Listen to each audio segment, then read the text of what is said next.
start or you want to start with questions? Doesn't matter. I can just take questions, yeah. Great. Well, one of the things that Chris said after the game the other night that I thought was really interesting is he talked about this team starting to become a little bit of a player-owned team. How have you, I guess, what are your thoughts on where this team leadership is starting to come from as you get into the guts of the season? Yeah, I think our leadership is going to need to be one of our strengths down the stretch. We've got some experienced players, Adam, that have played a lot of minutes for us and been through some real battles. And I think that it will be I think it'll be a strength of ours as we head down the stretch for sure. All great teams, great programs that are playing meaningful games in February and March. They have leadership that begins to take a hold in February, and we challenged our guys with that. And they're tired of hearing coaches after 4 or 5 months saying some of the same things over and over. So when the players can take a hold of practices a little bit more and becomes a player-led team, we've been a part of some teams that have great leadership like that down the stretch, and that usually equates to success. How do fans see that? Like, how is this team going to maybe look different going forward? That if we're not seeing guys in practice taking vocal leadership or things, but how will this team look different than it has if you're getting more leadership from your players?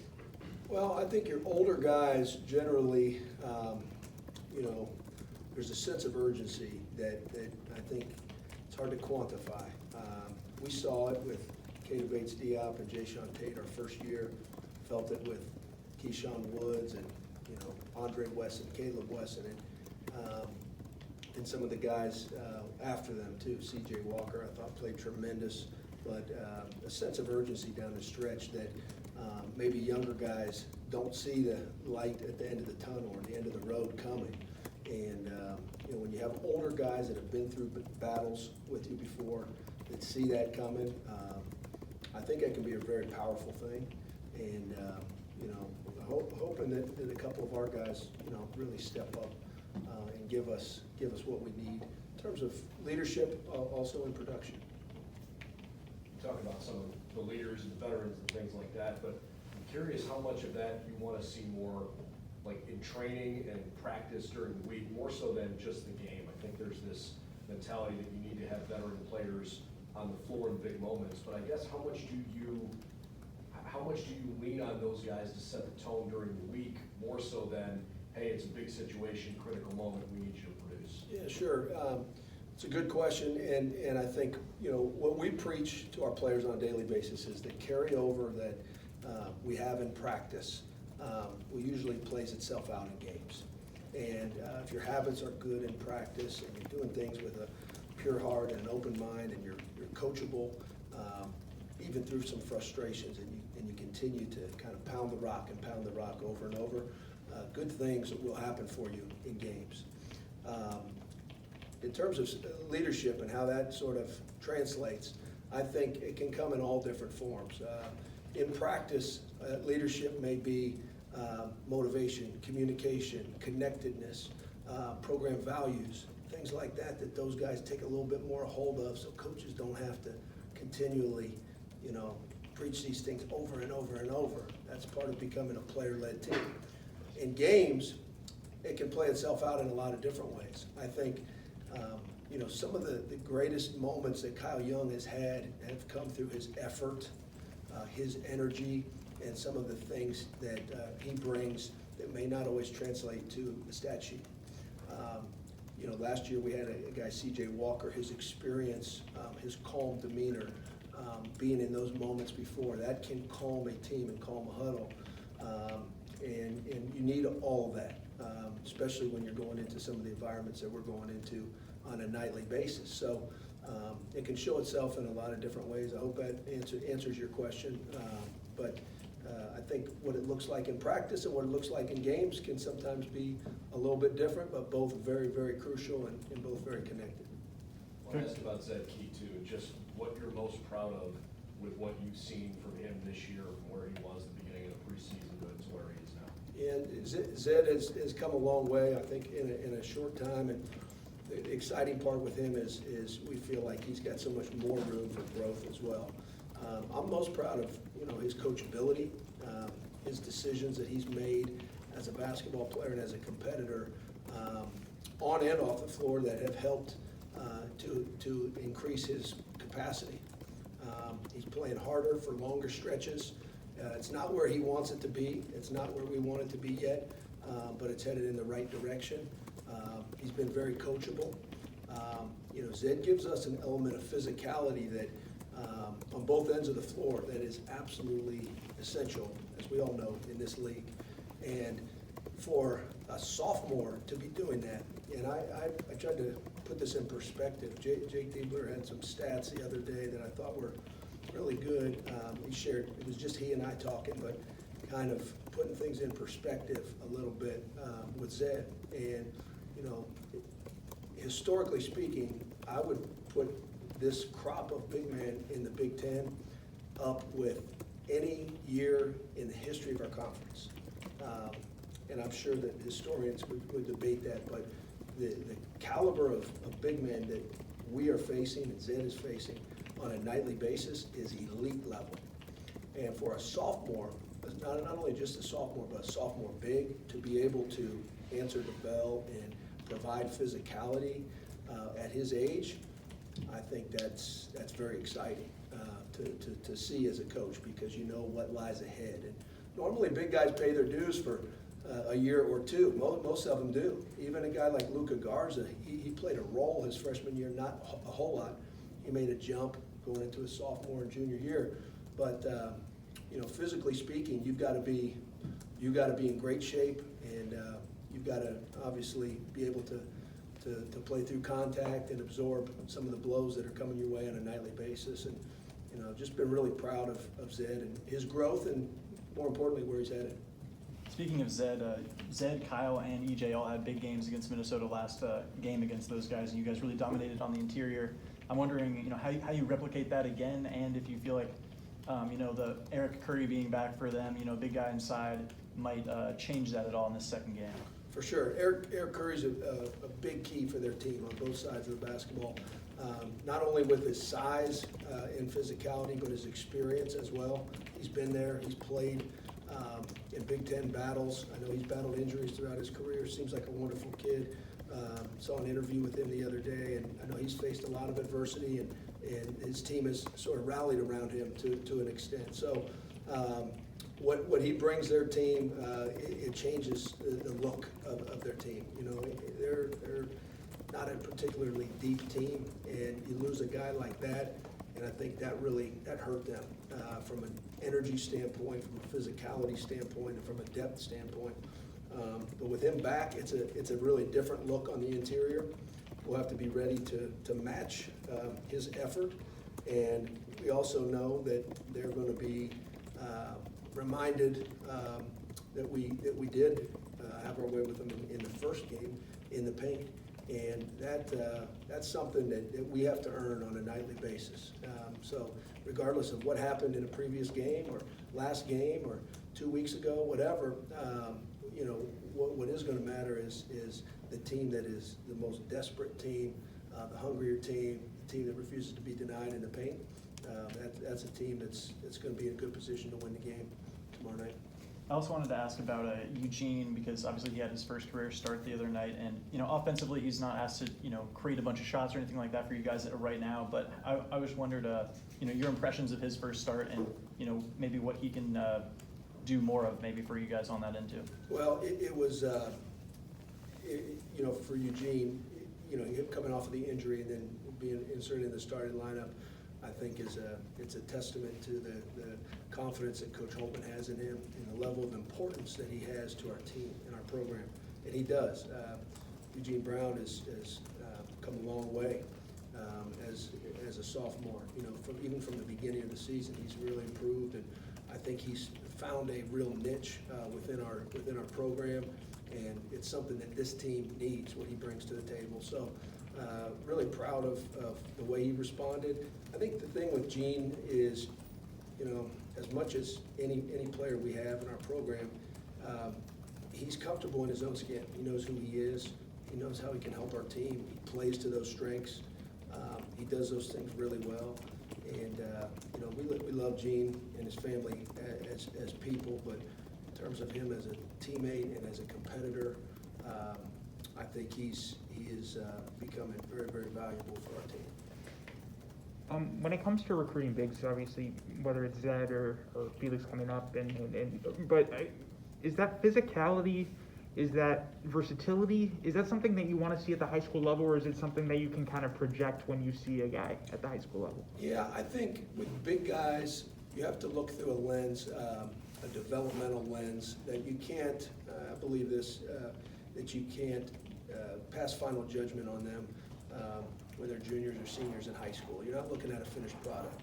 Not that you are with guards, but I think with bigs, they have so much more growth in terms of their body, their physicality, their weight, their strength, and that stuff becomes really, really important in college. So can you project that? Like, did we know Zed Key liked contact, physical contact, and lived at the free throw line and you know, was physical and an active rebounder? Yes, we did. You know, we knew that there was room for growth with his body and his athleticism and things like that, for sure. And when you look at a guy, like you mentioned, like Felix, totally different circumstance there, but you're also looking at a guy that has only been playing basketball for a few years. And you begin to take that into account as well. Some of the cultural changes he's had and, you know, different schools that he's been at and things like that. So, you know, I think each is probably its own separate case. Yeah. But you're able to know early on, is this a guy that's going to be more of a banger, more of an athlete, more of a hybrid forward, a versatile guy? And I think as coaches, we try to piece those together. You don't want to have two of the same guy, so to speak. In our league, you're going to have a physical guy or two, for sure. And I think you guys know our program, how much we value versatility from our forwards, ability to step inside, play inside, and step out as well. So, I don't know, hopefully that answers. Well, with versatility, is that something that, I mean, it may depend on the kind of big that you're getting, but, I mean, when they come in, is there kind of a, you know, a set plan or like a set, you know, okay, we want this forward to get a little bit more playmaking ability or offensively to be more important in the backcourt, things like that. I mean, is that something that you guys have a plan for? Can you project that out, even if the big may not show that at the high school level? For sure. I think you're thinking, you know, you're thinking through a lens of what do we see this guy developing as, and that's, you know, we recruit with certain things in mind, but you never approach it with a closed mind either. Sure. Because certainly guys change throughout their career. You know, Caleb Wesson, I can't tell you that we thought he would take 106 threes his junior year when I watched him play as a freshman. But to his credit, he worked at his body. He worked with our strength coach, who did a tremendous job in the weight room with him, and he worked on his game and expanded his versatility. So I think you have to keep an open mind with it. We're always trying to improve our players' versatility. That's important here, but never to the extent that you're trying to fit a round peg through a square hole. Ryan, when Cedric got here, obviously an offensive guy, so I imagine you were working with him a bit, but played at a different level than what he had in the Big Ten. What was kind of your initial approach or your initial thoughts of his game once you got to kind of work with him up close? Yeah, that's a good question, because Cedric, you know, the first time we met was right when school started this fall, and so that's tough. It's tough from a player standpoint, because he's going to be thrown into a new culture, a new system, new terminology, new expectations, new standards, and you know, we were able to tell some of those things on film. Obviously, you're able, with the amount of film available and the people that we talked to, I think we knew what we were getting from a player standpoint. But when you get them here, you learn about them, and I think we tried to learn as much as we could in a short time. To his credit, it hasn't been flawless for him. We all know that, and maybe what he envisioned at some point when he walked in the door, and you know, but that's normal. I mean, you can say that probably about every guy on our roster. But what I've been impressed with is his maturity and his ability to respond to the adversity.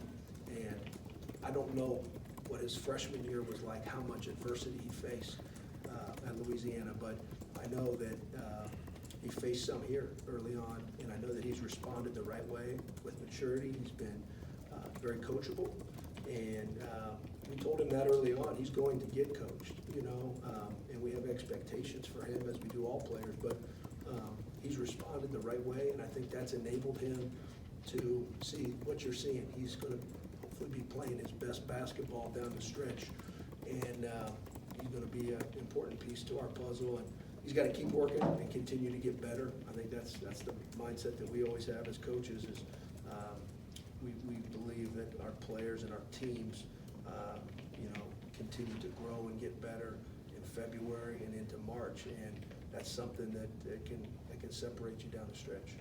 Coach Holman mentioned on the radio today that he's played a big part in some of the biggest wins, the Duke game this past weekend. What enables him to be big in those moments or give you those moments in big games? Yeah, he's, we did learn this early on about him, and you can't always tell this in practice, but he's not fazed by the moment at all. Cedric is not, and if you've watched us play, I think you've seen that. Some of the shots he's made in the games he's made them, he's been crucial. There's certain games we would not have won without him, absolutely. So I think that's probably at the top of my thoughts there in responding to your question is I think, the fact that he's not fazed by the stage or the moment at all, I think has enabled him to do some of the things that he's done. And you're talking about an older guy that's played a lot of minutes at the college level and, excited about, what lies ahead for him. When a guy like Malachi struggles for a lot of the night trying to get his shot and get to that right hand, and then you see him hit the one dribble jumper to kind of seal the game, what does that do for a coaching staff to see that out of a freshman who did struggle for most of the night and then can just pull that out of his pocket there? Well, we have great faith in Malachi, always have and always will. So that part doesn't wane throughout the game. I think, what we saw the other night is I think what Malachi will see a lot is, when you're at the top of a scouting report in a well-coached conference like the Big Ten, I think the best coached conference in college basketball, you're going to be challenged, and adversity and how you respond to that is a big part of it. And I'm not talking for long stretches, I'm talking in game, by possessions, not letting a couple of missed shots bother you or affect your defensive performance on the other end. And we challenged Malachi, but to his credit, he really responded in the moment. It's easier said than done for freshmen because they're used to things going pretty easy for them in high school.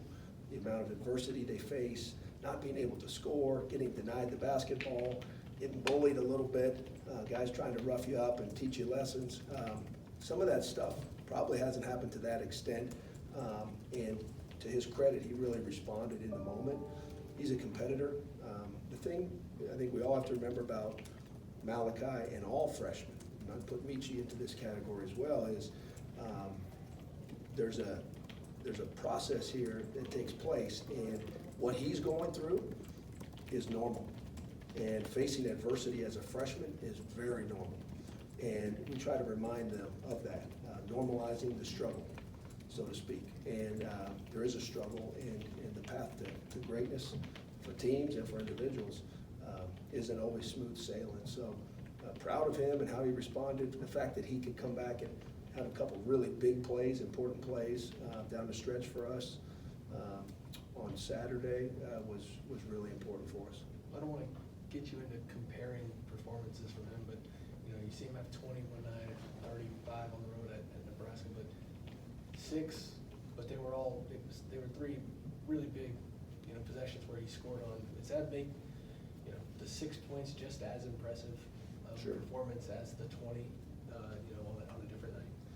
Sure, I think it's good to put it in that kind of in that mindset of thinking through that. But I would say it's growth. That's what I see is growth. I don't know, could he have responded and made tough plays and delivered 2 months ago like he did in a tough conference game at your rival on a big stage in that moment? I don't know. You know, I know he did on Saturday, and I'm really proud of him for that. But what I see in that is I see growth, and it's incremental. There's steps to this, but you know, he's really responded the right way. He's a tremendous kid. I think you guys have got to know him, know that he is a high-level human being. He comes from a great family, been raised the right way, and they don't want us to take it easy on him either. His family is telling us, hold him accountable, keep coaching him hard. They don't want it easy for him. So when you have that from a family, it makes your job as a coach a lot easier because, you know, you're pushing him to be his best with the backing of his family. One more over here, David. Ryan, I saw after the game a few days ago at Michigan, Chris Holtman talking a lot about EJ Lidell and how he should be in the National Player of the Year conversation, Conference Player of the Year conversation. I'm curious your stance on that and just how important EJ is to your offense. I know that question gets asked a lot, but just what would be your take, I guess? Well, my take is I'm going to echo what my boss said. Well, I'm probably going to echo what my boss said in most cases anyways. But I'm going to echo what he said because I think he's exactly right. I think sometimes, you know, things can get lost throughout a college basketball season, and you begin to take certain players or teams or roles within the team for granted. And I think what Coach said was right because if you've watched our team, you know this is not a guy just scoring points and making plays only for himself out there. EJ Lidell is a winner. He's a two-time state champion. He values winning. He makes the right play. He doesn't make big plays. He doesn't only care about himself. He values the team at a high level. And it's been fun to watch as a coach because he's impacted the game and it's impacted our winning in so many different ways. His passing, I know some people have talked about his passing. I think his passing has really improved. His ability to find open men, to make the right pass at the right time, on target. His quality, the quality of his passes, that's something that's really important to us. And when your best player's doing that, it makes our job as coaches, and my job as an offensive coach, especially, you know, it makes it easier. And it's especially important when it's your best player. So, yeah, we value EJ at the highest level in the locker room, on the floor, and around our campus. But he's much more than just a scorer. And, you know, we know that, and that's why we try to play through him in a lot of different ways. So he's been great, and it's been a joy to watch him. Gotcha. And another one of your guys I wanted to ask about was Joey Brunk. Yep. Last week we got to talk to him. We found out about his lawyer background and whatnot, took the Yeah. LSAT over the weekend. How do you see maybe his meticulous side to him, how his intelligence and whatnot maybe translate to the court, and the way he gives you in his minutes? Yeah, for sure. So Joey has had to be very resourceful, I think, this year, and I think that's a trait that maybe all teenagers or college-age guys don't necessarily have. And I think his IQ has allowed him to understand what the strengths and weaknesses of our team are and what we need from him in those moments. And he has provided them. He has been an A-plus teammate. He is a tremendous kid, and we've got a long history with him, as you all know, and he and his family, and he's been a great teammate. And so those things, I think, the fact that he's able to kind of connect those dots and realize this is how I can help this team. And I'm sure there's nights where it's not as many minutes as he wants or as many shots as he would want, but he doesn't blink. He hasn't flinched at all, and I give him full credit for that because it takes maturity, intelligence, and an ability to kind of see how he fits within a team dynamic. Can I just hit Michi real quick? Yeah. Is he day-to-day, long-term, what, you know, just from a very 5 mile up standpoint? Yeah, sure. So day-to-day, I mean, that would be, you know, I'm sorry to not give you a real specific answer here, Wagon, but Michi's day-to-day, obviously you saw injury on television, an ankle injury, and Michi's a tough kid. I know he wants to play really bad, and important piece for our team as well. But our training staff's working with them and, hoping for the best here real soon. And is there any update on Justice?